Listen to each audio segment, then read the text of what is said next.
Doctor Subiate, ¿cómo podríamos nosotros enfocar el problema de la hipertrigliceridemia? Dado de que es un problema frecuente, es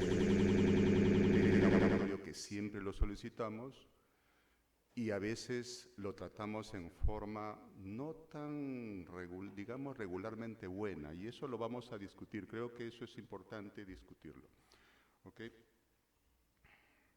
Este es mi conflicto de intereses. He sido speaker de muchos laboratorios, he sido asesor médico de Merck peruana, y quiero decirles de que esta charla, en realidad, lo que voy a mencionar es el enfoque que yo tengo, mi persona tiene sobre el tema en particular. Vean que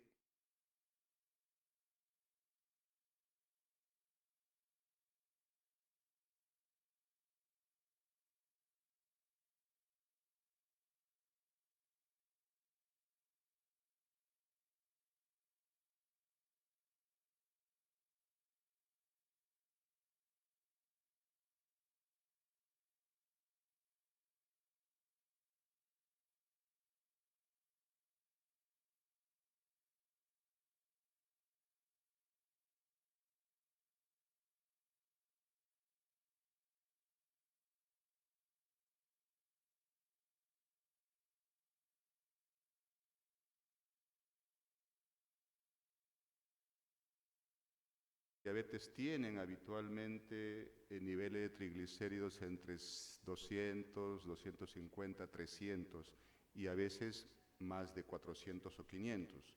Y a veces tendemos a dar un tratamiento como son los fibratos, pero no analizamos bien por qué esta persona tiene elevados los triglicéridos y en verdad si amerita el manejo farmacológico con este grupo de drogas, digamos, según el contexto del paciente. Muy bien. Esta es la clasificación de las hipertrigliceridemias, consensuadas a nivel mundial por muchas instituciones.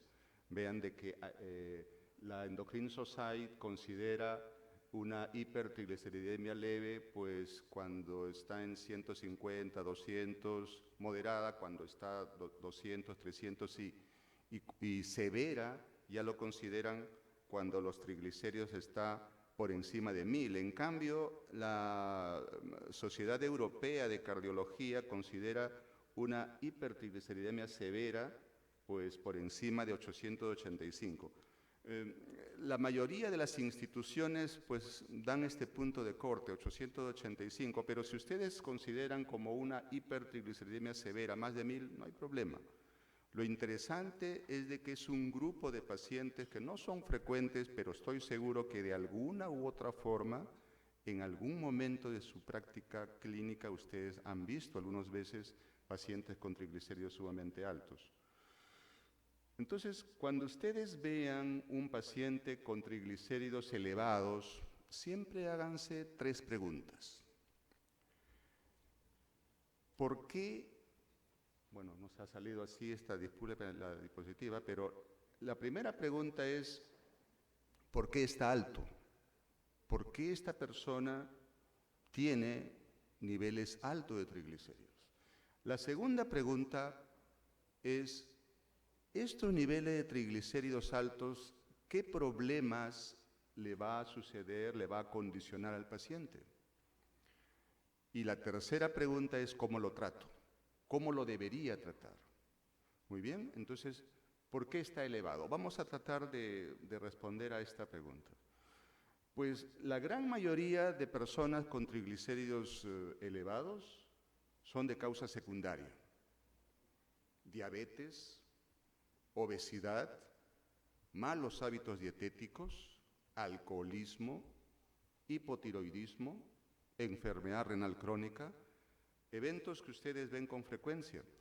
Pues vean, y hay una serie de otras enfermedades menos frecuentes, quizás para el internista, como ustedes, más frecuente que nosotros los endocrinólogos, pero la mayoría de las veces vemos en conjunto pacientes diabéticos que están con triglicéridos elevados, pacientes con exceso de peso con triglicéridos elevados, pacientes simplemente en sobrepeso o con peso normal, pero con un buen perímetro de cintura y que comen muy mal y tienen como consecuencia de ello triglicéridos elevados. Entonces, estas hipertrigliceridemias son las secundarias y es la gran mayoría de los pacientes que en la práctica tienen triglicéridos elevados. El 90-95% de los pacientes con hipertrigliceridemias son de causas secundarias.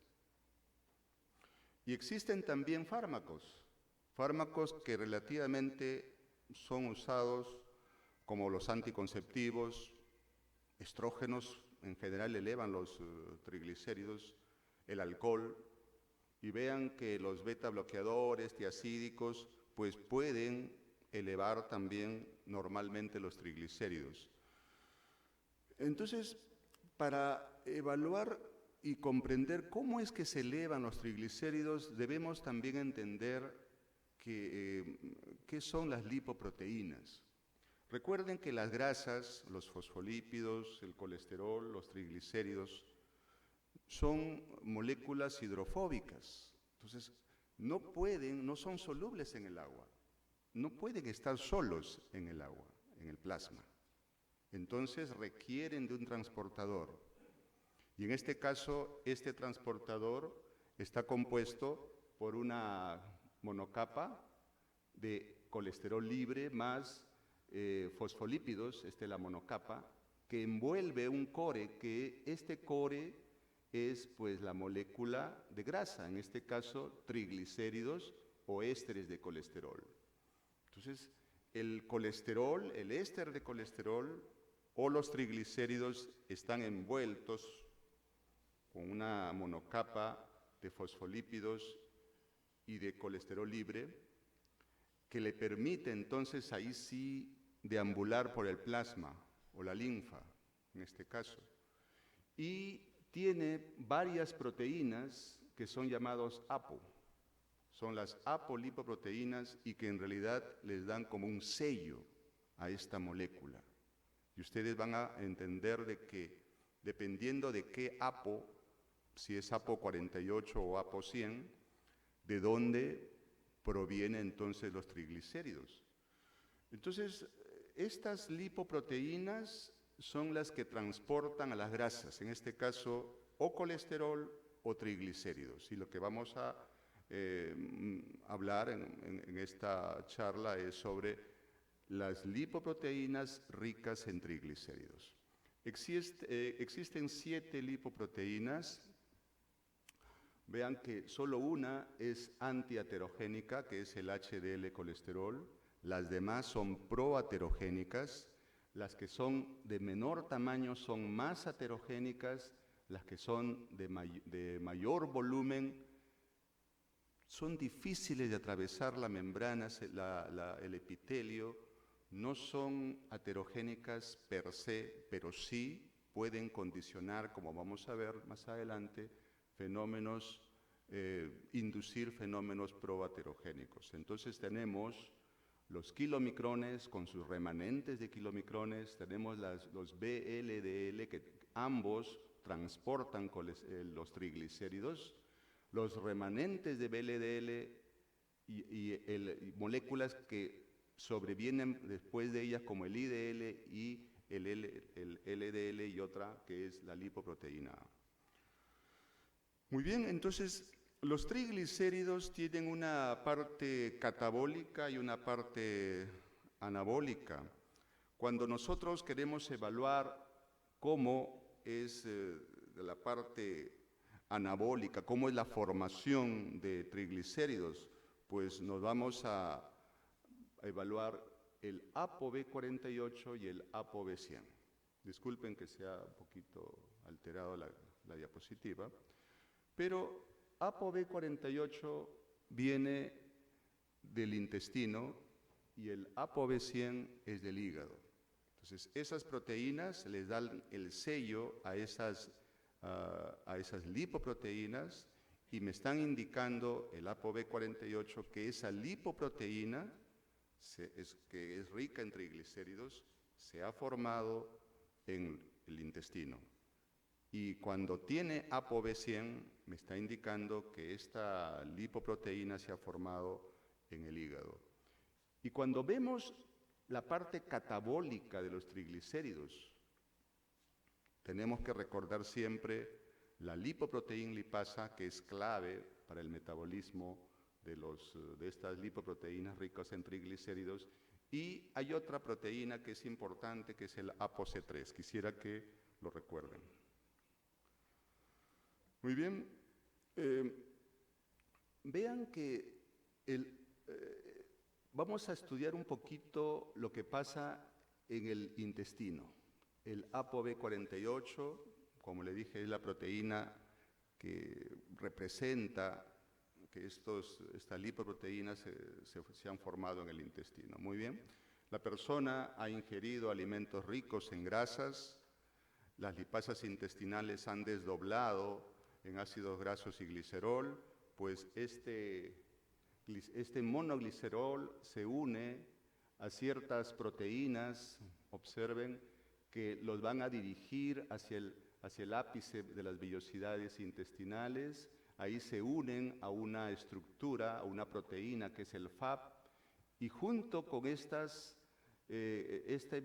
monoacilglicerol con el FAP va a llegar o los va a llevar hacia el retículo endoplásmico liso, donde nuevamente se van a formar una molécula de ácido graso con el monoacilglicerol hasta formar los triglicéridos. Pero estos triglicéridos requieren de otra proteína que es una proteína de transformación del microsoma, que es el MTP, y junto estos triglicéridos con el MTP se va a formar este kilomicrón gracias a la unión del ApoB48. Entonces, los triglicéridos con el ApoB48 requieren esta proteína de anclaje que es el MTP. Entonces, una vez que ya se ha madurado esta unión entre triglicéridos con el ApoB48, pues se libera este kilomicrón. Eso sucede a nivel intestinal. Muy bien. A nivel, bueno, esto es para que se entienda cómo es la regulación hormonal. Observen ustedes de que la insulina es una hormona que frena prácticamente la liberación a nivel del hepatocito de VLDL, y también la insulina frena la liberación de kilomicrones a nivel del enterocito. Entonces, la insulina es una hormona muy poderosa que va a frenar diversos pasos, vías metabólicas en la formación de triglicéridos. Y observen que la insulina puede ser capaz de disminuir esta proteína de anclaje, que es el MTP, puede favorecer la autofagia de estos kilomicrones inmaduros, de estas moléculas de VLDL inmaduros, y también la insulina pues puede ser capaz de disminuir otras sustancias metabólicas que hacen que la molécula de kilomicrón no madure y no sea liberada como tal. El glucagón también tiene acción, pero definitivamente la insulina tiene un efecto muy poderoso sobre ambos, sobre los kilomicrones y sobre las moléculas, las lipoproteínas llamadas VLDL. A ambos los suprime.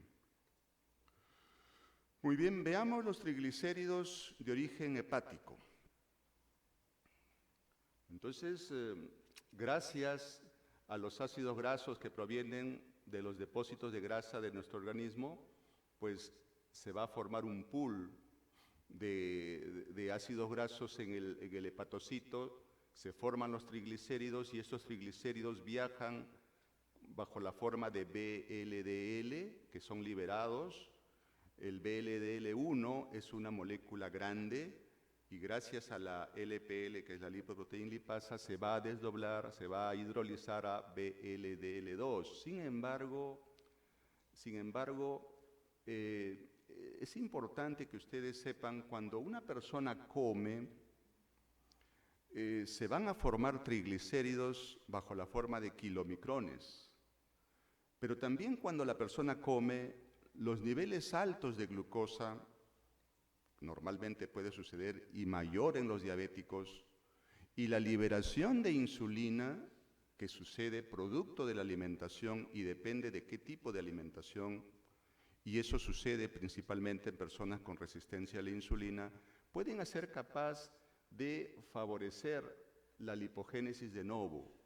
Entonces, en estas personas, la lipogénesis de novo pues, puede estar incrementada y va a haber más pool de triglicéridos, de gotas de grasa que se van a liberar bajo la forma de VLDL.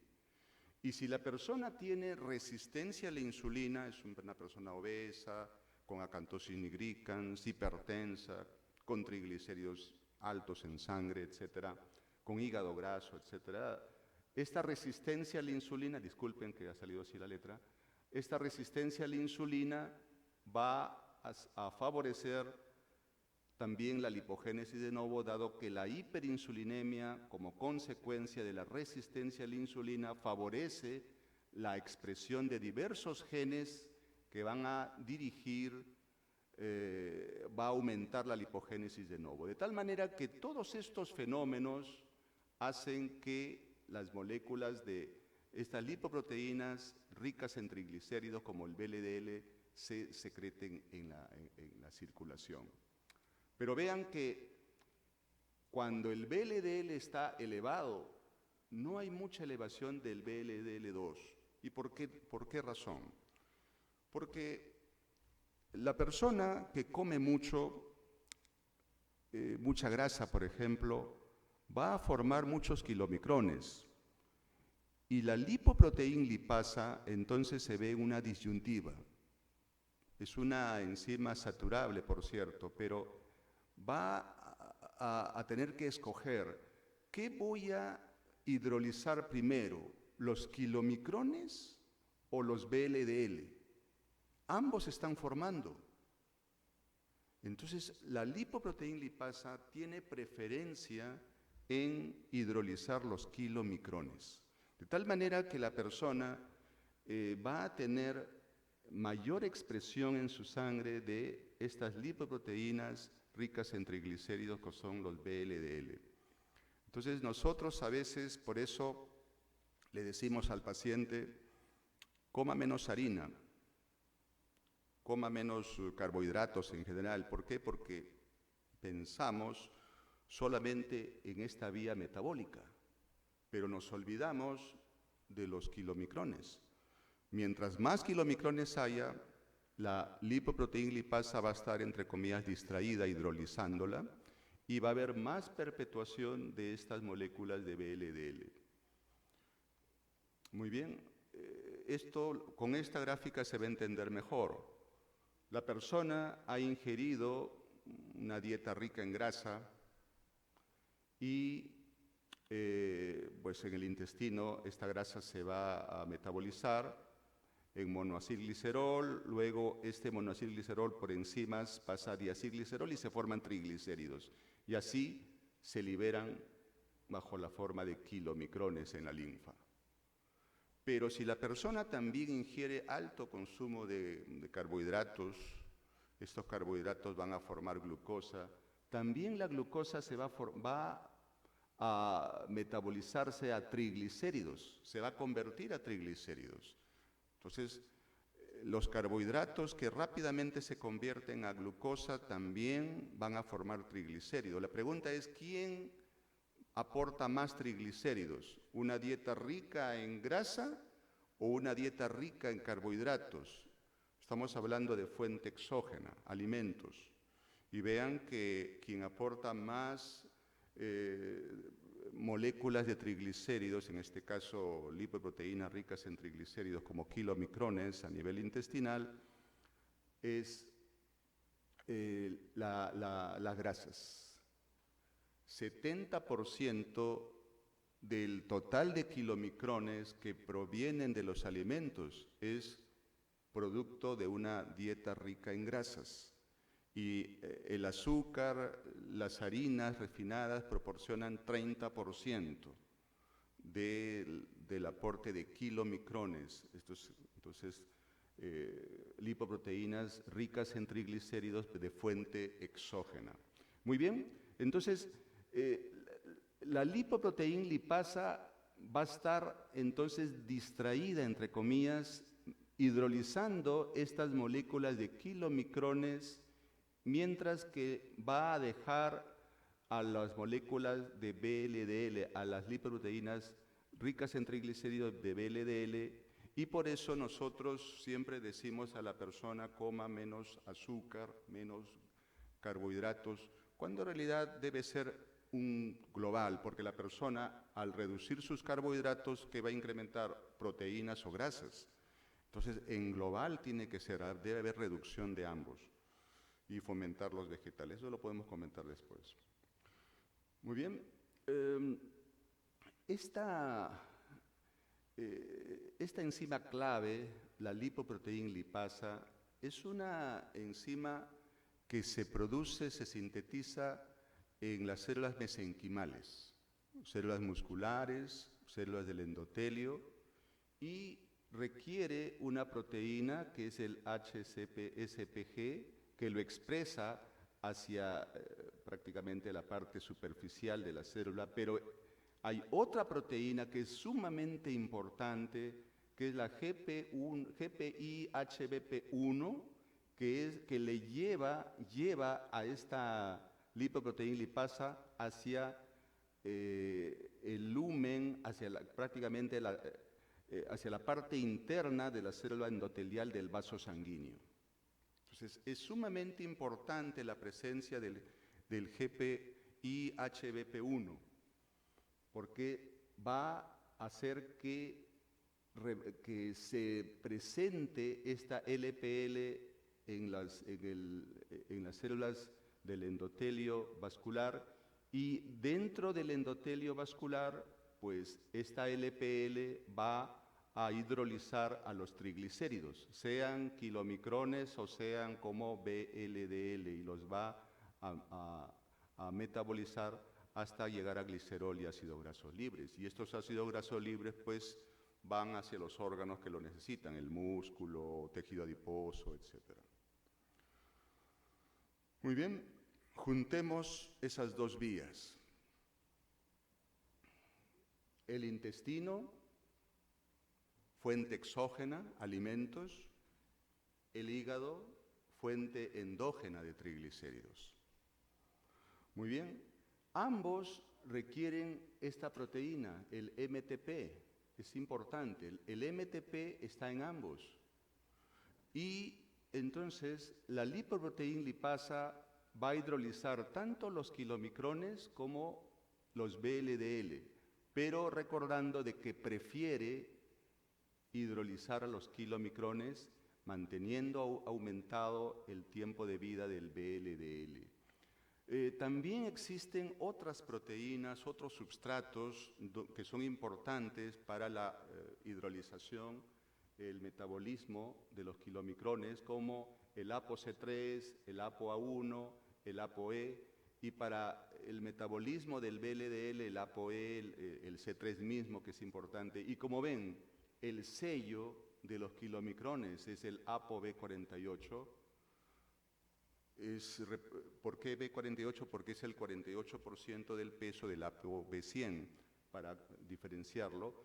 Y el VLDL, que es, digamos, cuando está el ApoB100, pues de hecho es el hígado, viene del hígado. Muy bien. Cuando se hidrolizan por la lipoproteína lipasa, los kilomicrones se reducen de tamaño y se vuelven los remanentes de kilomicrones. Y cuando se metabolizan, se hidrolizan estas lipoproteínas VLDL, los remanentes de VLDL pues son moléculas muy conocidas por ustedes, el IDL y el LDL. Entonces, se requiere que el VLDL se hidrolice para que se formen moléculas que, como ustedes saben, son proaterogénicas. Mientras más VLDL haya, más IDL y LDL posteriormente habrá, potencialmente. Muy bien, estos remanentes de kilomicrones y estos remanentes de VLDL como el IDL y el LDL son captados por ciertos receptores que están en las células y estos receptores, estas proteínas son múltiples. Por ejemplo, receptor de LDL, la proteína relacionada a la lipoproteína lipasa, el HSP, etc. Entonces se requiere la expresión de estas proteínas para que los remanentes de los kilomicrones y los remanentes del VLDL puedan ser nuevamente recaptados. Muy bien. Es importante, entonces, como bien lo he comentado, para el metabolismo de los triglicéridos, la lipoproteína lipasa. Pero la lipoproteína lipasa tiene ciertas moléculas que lo activan y otros que lo inactivan. ¿Cuáles son las moléculas que activan esta LPL? Pues está el ApoA5, está el ApoC2, recuerden esta proteína que le dije que era clave, el GPI-BP1, y hay otra proteína que hace madurar este LPL, que es el factor de maduración de LPL, que el LMF1. Todas estas proteínas son importantes para que esta lipoproteína lipasa, esta es una representación tridimensional, actúe de la mejor forma hidrolizando estas lipoproteínas ricas en triglicéridos. ¿Y por qué lo comento? Porque cuando hay defectos genéticos a nivel de estas moléculas, que son las estimuladoras, pueden ser parte responsable de las llamadas hipertrigliceridemias primarias, donde los niveles de triglicéridos están sumamente altos. Muy bien, pero también hay moléculas que inhiben a la LPL, como el ApoC3 y la angiopoyetina-like 348. Entonces, y eso vamos a ver cuál es la importancia. Lo interesante del caso es de que los desórdenes de hipertrigliceridemia de origen genético son por mutaciones de estos 5 substratos. ApoA5, LPL, ApoC2, GPI-HBP1 y el LMF1. Pero cuando hay mutaciones de estos inhibidores, usualmente no hay grandes niveles de triglicéridos. Esto es lo que se describe en la literatura. Muy bien, ¿qué puede producir? Veamos a la parte clínica. Ya vimos un poco de bioquímica, de fisiología, perdón. Ahora veamos la parte clínica. De repente les interesa más. Los triglicéridos leve a moderadamente altos conllevan a resistencia a la insulina. En realidad es un marcador de resistencia a la insulina. Si yo tengo un paciente obeso que tiene triglicéridos de 200 con HDL bajo, este paciente debe ser un obeso con una importante resistencia a la insulina. No hace falta dosar insulina para tener ese concepto. Vean, en este experimento, en esta publicación, se hizo tolerancias a la glucosa midiendo insulina y se encontró que los pacientes que tenían tolerancia normal, pero con triglicéridos altos, y los pacientes que tenían intolerancia a la glucosa y triglicéridos altos, ambos tenían niveles más altos de insulina. Entonces, no interesaba la glucosa. Simplemente pacientes normoglicémicos con triglicéridos altos liberaban buena cantidad de insulina con la tolerancia. Y las personas que tenían intolerancia, prediabetes, pero también triglicéridos altos, elevaban en forma importante. Esto me da a entender, el área bajo la curva, que hay una importante resistencia a la insulina. Pero también se ha mencionado, y hay muchos trabajos que relacionan riesgo cardiovascular en pacientes con triglicéridos altos. Y esto está descrito, vean enfermedad coronaria, vean stroke, pacientes con triglicéridos altos. Mientras más altos tengan los triglicéridos, más riesgo de enfermedad cardiovascular coronaria. Mientras más altos sean los triglicéridos, más riesgo de stroke. Otro, en pacientes con enfermedad renal crónica que ya de por sí tienen un riesgo cardiovascular importante, mientras los triglicéridos sea más alto, más riesgo de enfermedad cardiovascular aterosclerótica. Mientras más alto sea esta lipoproteína con VLDL, que son ricas en triglicéridos, más riesgo de enfermedad cardiovascular aterosclerótica. ¿Ok? Entonces, este estudio interesantísimo, en cuanto relacionan triglicéridos elevados con enfermedad cardiovascular, también en poblaciones importantes, mientras más altos sean los niveles de triglicéridos, más riesgo de infarto, más riesgo de enfermedad coronaria, más riesgo de stroke. Sin embargo, los estudios que han querido demostrar que tratando la hipertrigliceridemia leve a moderada con fibratos, por ejemplo el ACOR, la parte lipídica, en la cual pacientes que estaban ya tomando simvastatina, pacientes con alto riesgo cardiovascular que tomaban simvastatina, se les agrega fenofibrato, no demostró reducción de la mortalidad por enfermedad cardiovascular. Los MACE, no hubo mejoría en los MACE. Entonces, los trabajos que han tratado de reducir triglicéridos con fármacos no han demostrado reducir MACE.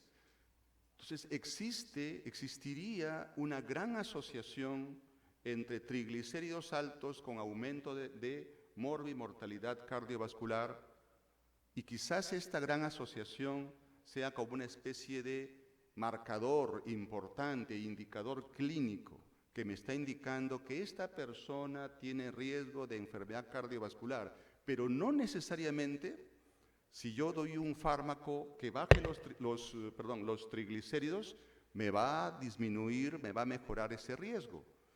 Entonces, ¿de qué forma la hipertrigliceridemia podría producir este mayor riesgo?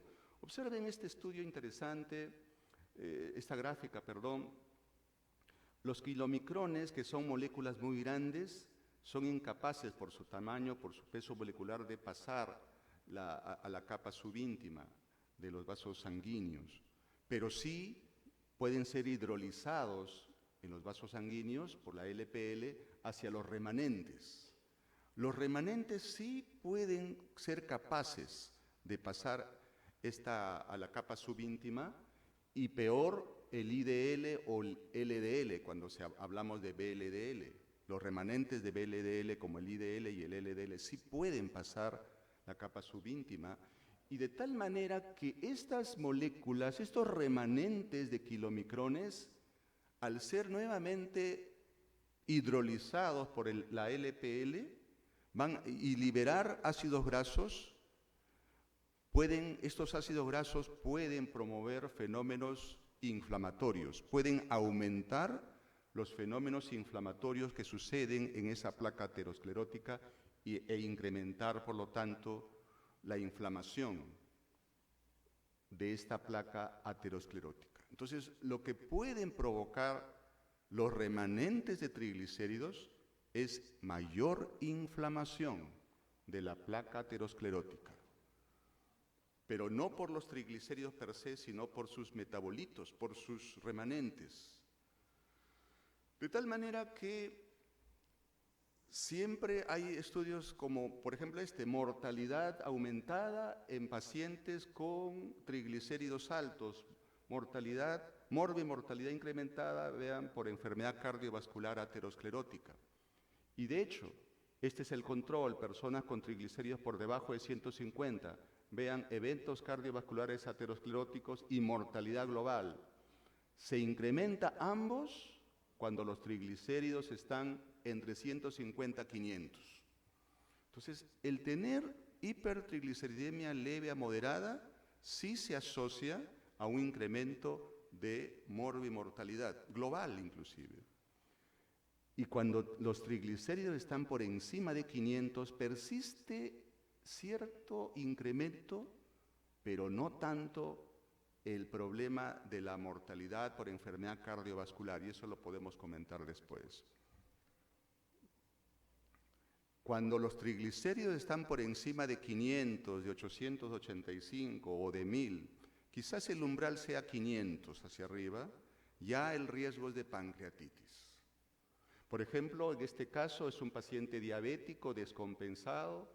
Vean los triglicéridos, 980, 2070, 1350. Tenía colesterol alto también este paciente, hizo pancreatitis aguda, edema del páncreas. Eso lo ven ustedes con mucha frecuencia.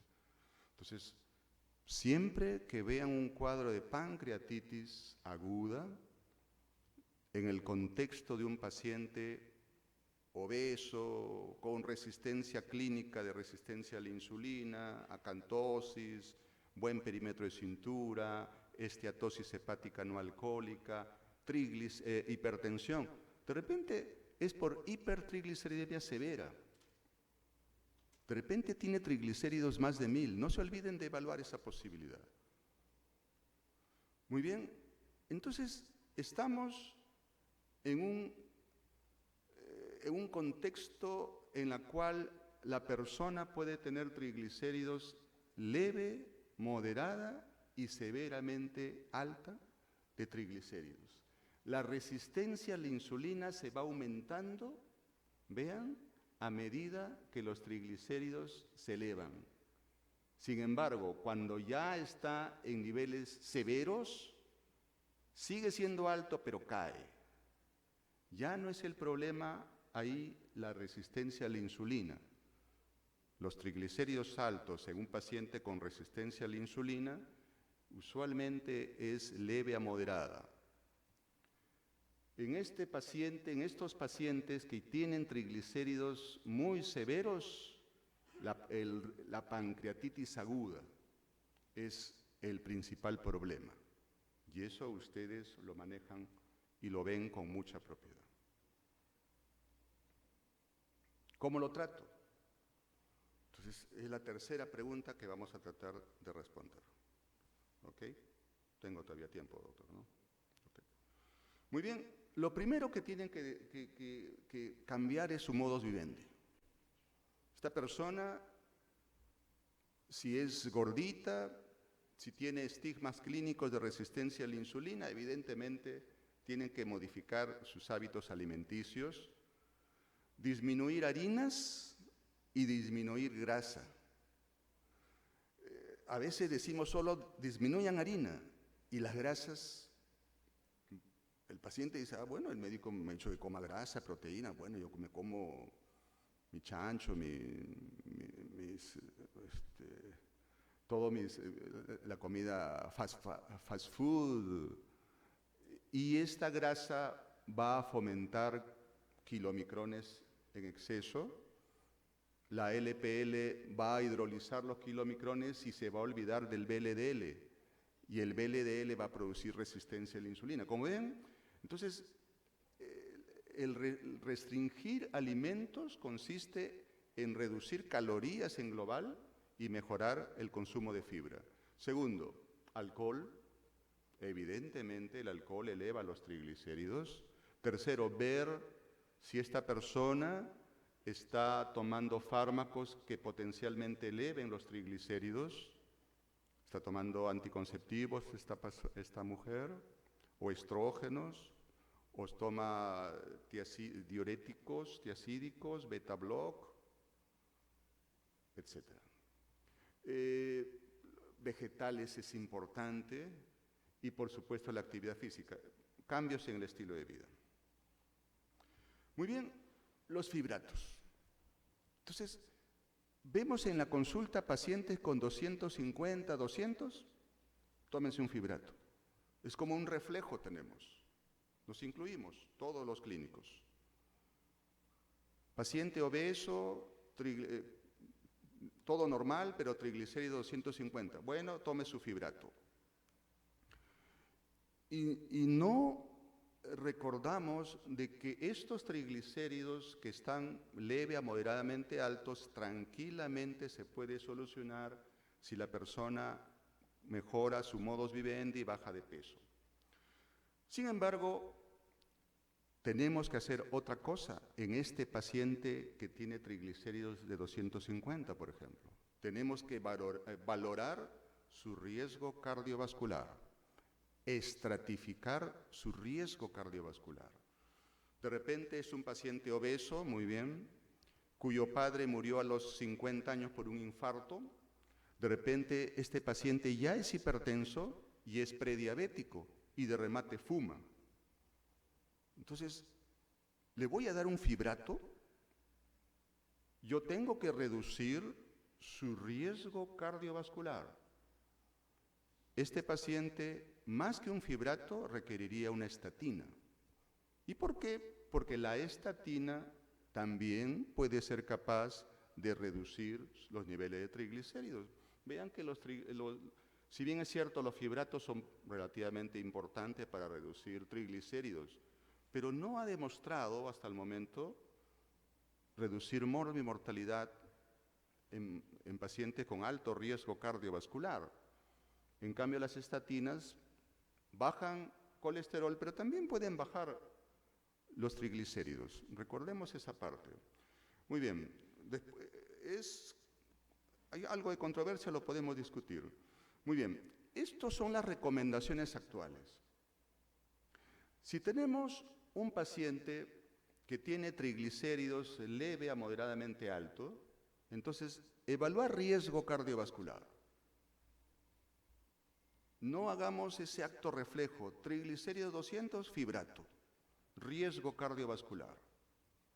Si su riesgo cardiovascular es alto, más que un fibrato estaría una estatina. Peor si tiene hiperglicemia.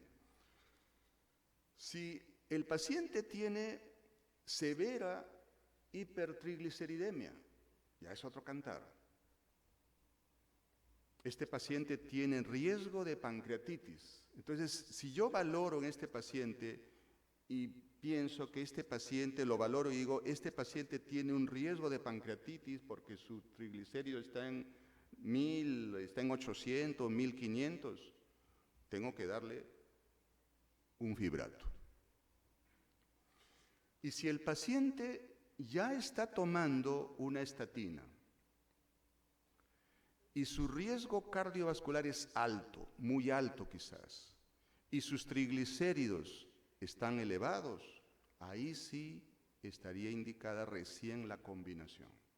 Entonces, como ven, vemos las historias clínicas y los pacientes con alto riesgo cardiovascular están recibiendo fibratos cuando tienen una leve, moderado nivel de triglicéridos. Me parece que no está bien dirigido. Muy bien.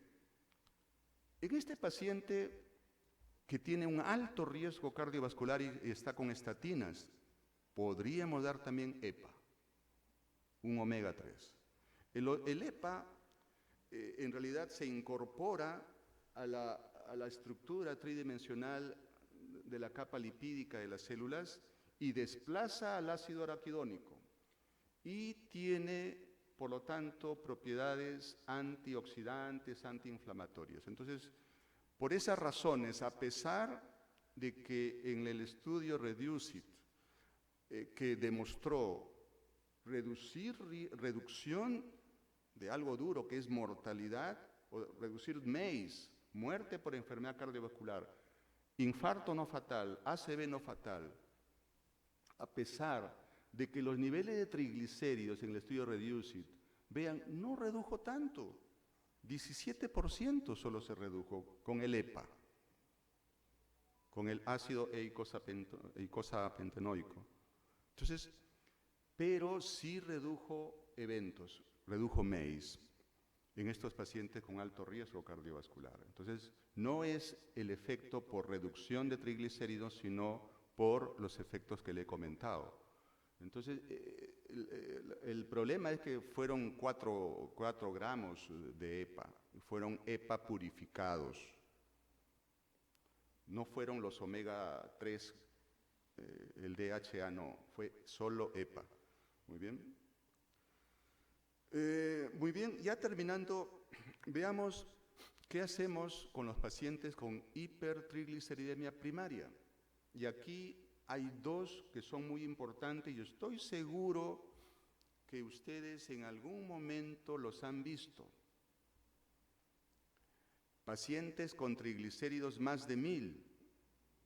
¿Se atreverían ustedes a decir en su práctica hospitalaria o clínica, quiénes de ustedes han visto, levanten la mano por favor, pacientes con triglicéridos más de 1000? Claro, en algún momento de su vida clínica ustedes han visto a esos pacientes, pero ¿han pensado en la posibilidad de que sean primarios? Muy bien. La doctora dice sí, por ejemplo, excelente. Muy bien, les traigo dos tipos que hay que diferenciarlos bien. La hiperquilomicronemia familiar y la quilomicronemia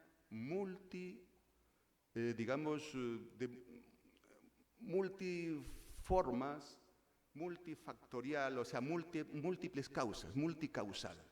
¿Ok? Miren, familiar y el multicausal, multifactorial. Los dos pueden producir pancreatitis, ambos. Tienen triglicéridos altos, más de 1000. Pero proporcionalmente, a pesar de que son poquitos, el síndrome de quilomicronemia familiar, a pesar de que son poquitos, la gran mayoría de estos pacientes pueden producir pancreatitis. O sea, el riesgo de pancreatitis es mayor, mucho mayor, en el síndrome de quilomicronemia familiar con respecto al síndrome de quilomicronemia multifactorial. La probabilidad de pancreatitis está acá, vean, casi 60%, esto es un seguimiento de varios años, 60% de riesgo de pancreatitis aguda, un primer evento, en los pacientes con síndrome de quilomicronemia familiar versus 20% en los pacientes con síndrome de quilomicronemia multifactorial. Riesgo cardiovascular es pobre en los pacientes con hiperquilomicronemia familiar, es poquito, 5 o 10%. Pero los pacientes con síndrome de quilomicronemia multifactorial, que son obesos, quizás diabéticos, quizás un paciente de 40, 50 años, ahí sí tienen más riesgo porque todavía tienen cierta resistencia a la insulina importante. ¿Cómo los diferencio clínicamente? El paciente con síndrome de quilomicronemia familiar usualmente tiene triglicéridos altos desde temprana edad, en edad pediátrica, 10 años, 15 años. No es obeso usualmente, es un paciente delgado. En cambio, el multifactorial, es obeso, sobrepeso, puede tener estigmas de resistencia a la insulina, tiene hipertensión, tiene otros problemas, pero solo tiene triglicéridos altos, igual que el otro. Pero el paciente con síndrome de quilomicronemia familiar, vean, puede tener estos estigmas, xantomas eruptivos, puede tener lipemia retinalis, puede tener hepatoesplenomegalia, dolor abdominal, no asociado a pancreatitis, simplemente dolores abdominales, que no está bien claro la causa, parece ser que son procesos isquémicos por la hiperquilomicronemia. Por supuesto, historia de pancreatitis recurrente, puede haber alteraciones cognitivas por la hiperviscosidad, etc. Entonces, la edad es muy importante para diferenciarlos y el ser obeso o con sobrepeso versus el otro que es delgado también es muy importante. Muy bien, estos son los criterios de Mowling que les invito a que lo lean para que puedan, porque un puntaje de 10 para arriba les puede definir la posibilidad, un alto riesgo de que sea un paciente con síndrome de quilomicronemia familiar. Vean que si el paciente tiene triglicéridos por encima de 885, ya van 5 puntos. Requiere 10 para una alta sospecha. Si este paciente, por ejemplo, no tiene ningún factor secundario, no es hipotiroideo, no bebe, no toma fármacos, no es diabético, pero vean, entonces ya van 2, van 7. Este paciente tuvo pancreatitis, otro punto, van 8. Ha tomado fibratos y no responde. El no responder es cuando no baja por más de 25%. Otro punto más, y la edad de inicio, vean, si empezó a los 20 años ya tiene 2 puntos. Entonces, eso ya les da un score alto del Mowling y una alta sospecha de que sea un síndrome de quilomicronemia familiar, que es un problema genético. Muy bien, aquí están. Estos son los genes, son 5 lugares donde puede haber las alteraciones genéticas, justo en el LPL y los substratos que son estimuladores, incluso la LMF. ¿De acuerdo? Aquí, digamos, las mutaciones a estos niveles son las que se asocian con el síndrome de quilomicronemia familiar.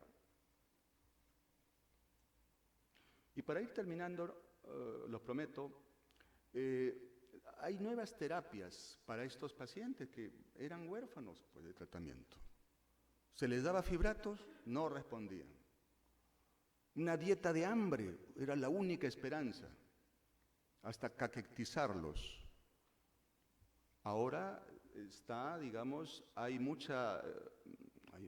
algo muy prometedor, por ejemplo, con los oligonucleótidos antisentido, digamos, su punto de acción es el ApoC3. Entonces, inhibiendo al ApoC3, inhibiendo al inhibidor, se puede hacer que la lipoproteína lipasa pues actúe mejor y pueda reducir dramáticamente los niveles de triglicéridos, porque bajan tremendamente los kilomicrones, por ejemplo. Y hay otros que actúan sobre la angiopoyetina LAIC3, que son anticuerpos, digamos, contra este substrato, anticuerpos monoclonales. Criterios para definir entonces el síndrome de quilomicronemia familiar, que es un evento raro, ¿sí? 1 por millón, pero ¿cuál es la importancia? No se describen casos. Y como ustedes han levantado la mano, ustedes pueden de alguna forma tener, si tienen la sospecha de tener un paciente con estas características, paciente con triglicéridos altos, por encima de 885 o de 1000, edad temprana, 10, 20, 30 años, ausencia de factores secundarios, no es hipotiroideo, no es diabético, no es obeso, no bebe, no responde a los fibratos y tiene historia de pancreatitis a repetición, ni hablar. Tienen todas las posibilidades de sospecha, tienen una alta sospecha para pensar que es un síndrome de quilomicronemia familiar. Y si piensan que tienen un paciente con estas características, el laboratorio PTC nos da a la mano una forma de poder diagnosticarlos, porque es una enfermedad monogénica.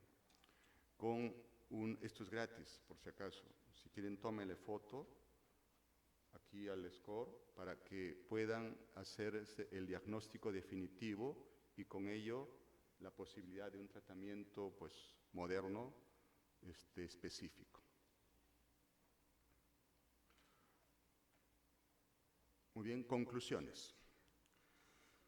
La hipertrigliceridemia leve a moderada incrementa el riesgo cardiovascular, pero el tratamiento con fármacos específicos como fibratos no ha demostrado reducción de este riesgo. Los pacientes con triglicéridos altos conservan, o muy altos, severos, conservan todavía cierta resistencia a la insulina, pero su principal problema son las pancreatitis. Se puede dar en un paciente con estatinas y tiene riesgo cardiovascular elevado, fibratos, siempre y cuando sus triglicéridos están altos. Ahí estaría la indicación. Y hay nuevos blancos terapéuticos para pacientes con hipertrigliceridemia severa que esperemos que en los próximos, digamos, en muy poco tiempo venga al Perú. Ok, amigos, muchas gracias.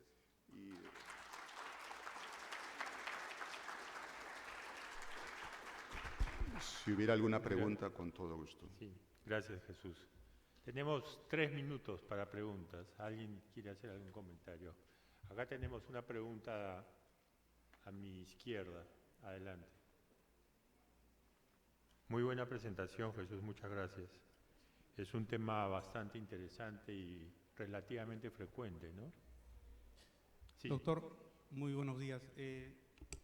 Quería preguntarle respecto al manejo de la hipertrigliceridemia severa, pues, cuando está por encima de 1000 ya en paciente en pancreatitis. Alguna vez yo tuve un paciente que estuvo por encima de 4000 y efectivamente era una hipertrigliceridemia familiar, ¿no? Y pues en ese momento, estoy hablando hace unos 7 años, pues la bibliografía era escasa, pero existía pues el tratamiento, por ejemplo, con insulina o con heparina.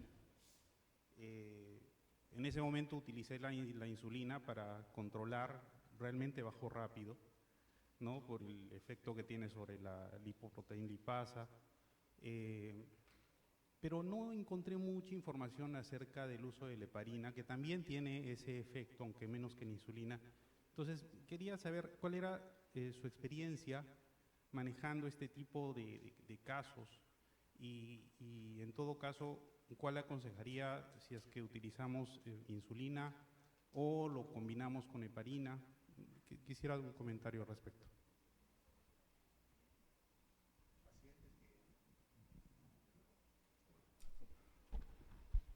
Ya. En pacientes que, por ejemplo, han estado hospitalizados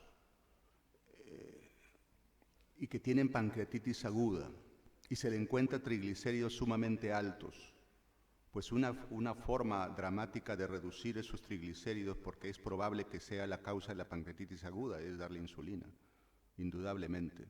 Pero, lógicamente, si no es diabético, voy a darle insulina y también dextrosa, ¿no? Si no va a haber hipoglicemia. Es para tratar de bajar los niveles de triglicéridos, como bien comenté, bloqueando varios substratos metabólicos que tienen que ver con los kilomicrones y el VLDL. Entonces, no tengo experiencia con heparina, quizás los UCIistas, los médicos intensivistas, pero sí con insulina en estos casos puntuales. Entonces, el problema es en la práctica ambulatoria. Cuando tenemos un paciente con las características que usted comenta, 4000, que quizás también uno de sus familiares también tiene este problema, recuerden que es un defecto, es una enfermedad monogénica, un desorden autosómico recesivo, ¿de acuerdo? ¿Y qué hacer? Porque este paciente tarde o temprano me puede desarrollar una pancreatitis. En este momento no le voy a dar insulina crónicamente. Entonces, por fortuna, vuelvo a repetir, existen fármacos que ya están próximamente, quizás van a venir al Perú, pero depende también de cuántos de ustedes puedan hacer los diagnósticos, pues. Porque si no hay pacientes, por ejemplo, usted ha tenido ese paciente, yo le indicaría que lo publique para tener la casuística real. En el Perú, recién he visto un caso publicado de una paciente con triglicéridos severos por kilomicronemia familiar gestante. Entonces, pero no hay más casos publicados y reportados, como sí los hay. Quizás sea porque no hay la parte genética, y siempre ha sido la limitante. Entonces, por fortuna, ya tenemos esta ayuda del laboratorio que es gratuito, y bueno, si hacemos un pool de pacientes, quizás entonces podemos ya manejarlos con los fármacos específicos para el síndrome de kilomicronemia familiar. Gracias. Lamentablemente estamos con el tiempo exacto. Vamos a dar pase a una pregunta, una más de la web, y luego tenemos que cerrar el evento. La pregunta es la siguiente: cuando inicio con estatinas, ¿debo darle siempre hacia adelante? Me imagino que será seguir dándole por mucho tiempo, ¿no? Sí, si el paciente tiene alto riesgo cardiovascular, sí, debo dar estatinas en forma indefinida. Es probable que el paciente esté con LDL normal y triglicéridos un poquito altos. Yo creo que ahí hay que mejorar el estilo de vida, la actividad física, que baje de peso, que no consuma alcohol. Pero si aún así este paciente que tiene alto riesgo cardiovascular o ya tiene un evento, que está con estatinas y sus triglicéridos están por encima de 200 y que consideramos que sí estos triglicéridos altos aumenta más su riesgo cardiovascular, ahí recién estaría indicado el dar un fibrato, vigilando siempre las enzimas hepáticas y musculares. Y para terminar, quizás de todos los fibratos el genfibrosil sea el menos indicado. Muy bien, gracias, doctor Roca, excelente presentación. Gracias a todos ustedes por su audiencia y gracias finalmente al Laboratorio PTC por patrocinar este evento. Buenas tardes.